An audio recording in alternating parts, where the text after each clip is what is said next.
Bon, le but de cette vidéo est de vous parler de l'étude parasismique, mais également de vous montrer dans quel cas nous devons utiliser obligatoirement les voiles de contrevendement dans le but de faire face, en tout cas de remédier aux problèmes techniques qui pourraient être dus aux effets du séisme.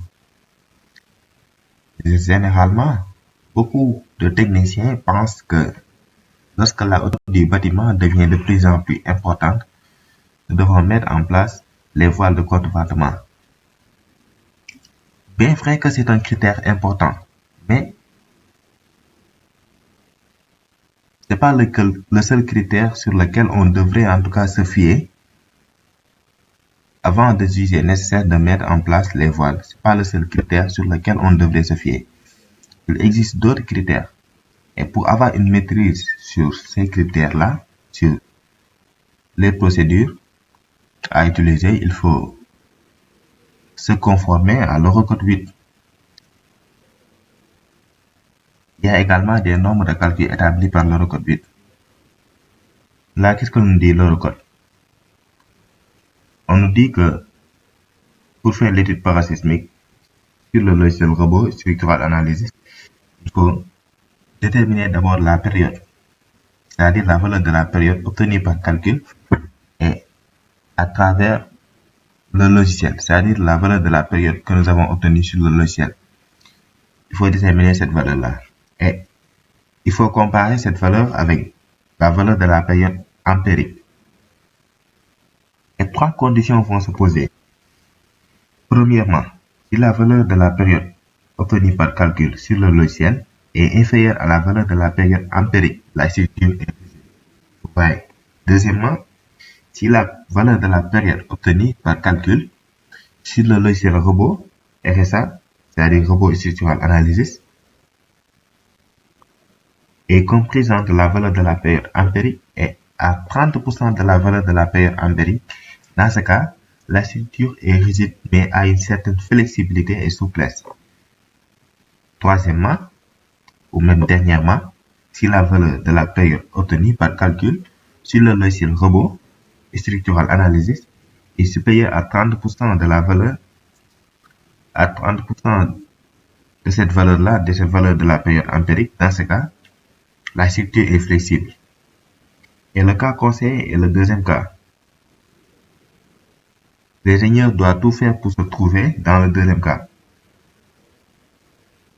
Et s'il se retrouve dans un autre cas, il est obligé en tout cas de faire des ajustements. Et dans ce cas, il va mettre en place, la solution qu'il va proposer, c'est de mettre en place des voiles de contrevendement. Et comment retrouver la valeur de cette période sur le logiciel? C'est pas compliqué, c'est très simple. À la suite de votre chargement, qu'est-ce que vous faites? Vous cliquez sur Résultat, vous cliquez sur Avancer, Résultat avancé. Là, vous cliquez sur Mode propre, Résultat avancé, Mode propre. Voilà les valeurs. Là, vous retrouvez les valeurs. Toutes les valeurs, vous les retrouvez ici. Fréquence, période, masse cumulée suivant X, masse cumulée suivant Y, masse cumulée suivant Z. Total. Vous retrouvez tout. Maintenant, qu'est-ce que vous faites? Pour rendre beaucoup plus explicite, autrement dit, simplifier notre travail, vous devez cliquer sur cette barre-là, Extrême Global. Voilà. Là, vous voyez également toutes les valeurs.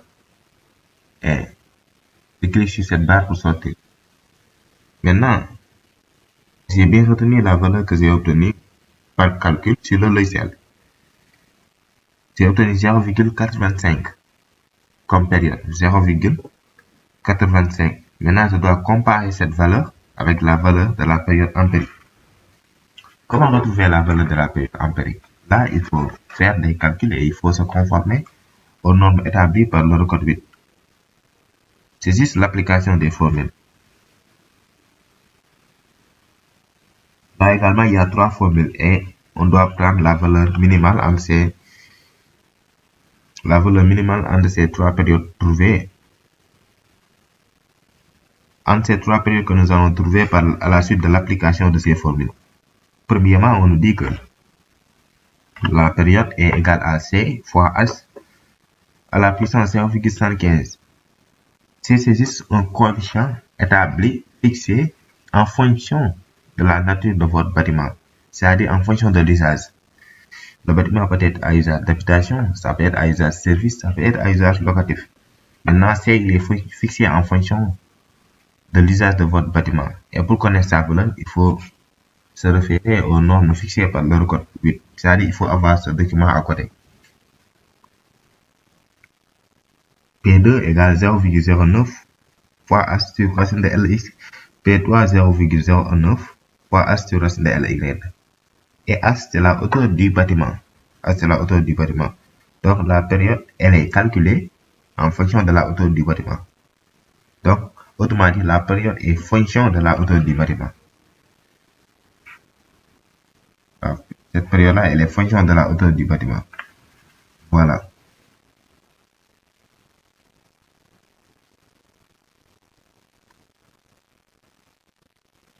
Et pour notre cas, après calcul, j'ai obtenu comme résultat 0,38. J'ai obtenu comme résultat 0,38 comme valeur de la période empirique. Et cette valeur est inférieure à la valeur que j'ai trouvée sur le logiciel. Qu'est-ce que ça veut dire? Cela veut dire que nous sommes dans un cas où la structure ne va pas résister aux vibrations recommandées par les normes parasismiques. Donc, nous ne sommes pas dans le bon cas. Là, il y a une erreur, il y a un problème. Et c'est bien de se confronter à ces genres de problèmes. Parce que nous serons obligés de trouver des solutions. Et dans l'immédiat. Et pour trouver une solution, qu'est-ce qu'il faut faire? Il faut proposer à ce qu'on mette en place des voiles de contre-ventement dans le but de rendre la structure beaucoup plus flexible, mais aussi souple et stable. Et dans ce cas, nous serons obligés de refaire à nouveau les calculs. Donc, il faut faire des ajustements en mettant en place les voiles de contre-ventement et en faisant des calculs à nouveau dans le but de rendre le bâtiment beaucoup plus stable et rigide. Mais il ne s'agit pas de se dire que comme nous sommes dans un cas où la hauteur du bâtiment est importante, nous devons obligatoirement mettre le voile. Non, non, il y a des démarches, des procédures à suivre. Et pour avoir une maîtrise de ces procédures, il faut se conformer aux normes fixées par le code. Bref, là, je vais vous montrer comment vous pouvez visualiser le sens de vibration sur le logiciel Robot Structural Analysis. Comment visualiser le sens de vibration? Et c'est bien possible. N'oublions pas que la structure doit résister aux vibrations recommandées par les normes parasismiques. Là, vous cliquez simplement sur Résultat, diagramme. Voilà, diagramme des bas. Voilà. Et là, vous cliquez sur Démarrer. Dès l'instant que vous cliquez sur Démarrer, vous voyez que le logiciel va vous montrer le sens de vibration. Que ce soit sur l'axe X, que ce soit sur l'axe Y, que ce soit sur l'axe Z, ça dépend de là où vous le voulez. Regardez. Là, le logiciel nous montre le sens de vibration.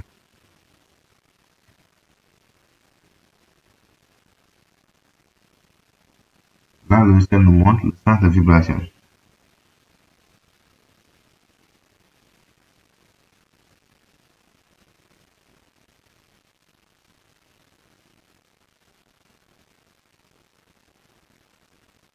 Et la structure là, elle doit avoir, c'est-à-dire cette capacité de vibration là, elle doit être bonne. Parce que la structure doit avoir une bonne capacité de vibration afin de résister aux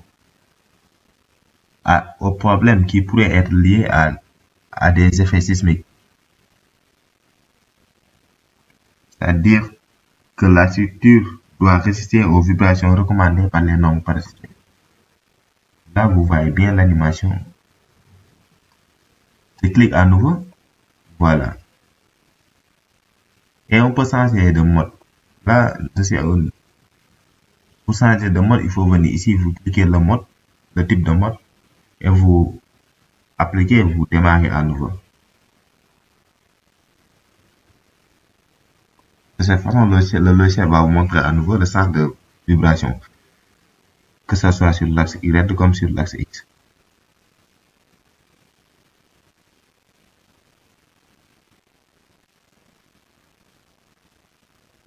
Et je pense que c'était tout.